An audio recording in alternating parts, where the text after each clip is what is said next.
नमस्कार. महाराष्ट्रातील तमाम माता भगिनींचं लाडकी बहीण योजनेच्या नवीन व्हिडिओमध्ये स्वागत आहे. लाडकी बहीण योजनेसंदर्भात आनंदाची बातमी, महत्त्वाची अपडेट समोर आलेली आहे.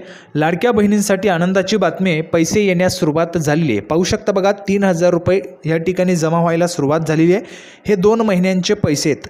ऑक्टोबर आणि नोव्हेंबर असे 2 महिन्यांचे हे पैसे आहेत. हे पैसे दिवाळी भाऊबीजचा बोनस तुम्हाला या ठिकाणी वाटप केला जात आहे. 3,000 रुपये वाटप सुरू आहे. 5 ऑक्टोबरपासून महिलांना पैसे यायला सुरुवात झालेली आहे. ज्या महिलांना पैसे आलेले असतील त्यांनी कमेंट बॉक्समध्ये पैसे आले लिहून पाठवा. ज्यांना पैसे आले नसतील त्यांनी पैसे आले नाही किंवा नाही लिहून पाठवायचे आहे. सर्व महिलांना पैसे येतील, थोडी वाट पहा. हळूहळू करून सर्व महिलांना हे 3,000 रुपये जमा होणार आहे. त्यासोबतच काही महिलांना तिसरा हप्ता देखील जमा होत आहे. आणि ज्या महिलांना पैसे आलेले नसतील त्यांनी लवकरात लवकर आधार कार्ड त्या ठिकाणी लिंक करून घ्या, सेटिंग करून घ्या. तुम्हाला देखील दिवाळी बोनस जो आहे तो त्या ठिकाणी मिळून जाईल. तर सर्वांनी व्हिडिओला लाईक करायचे.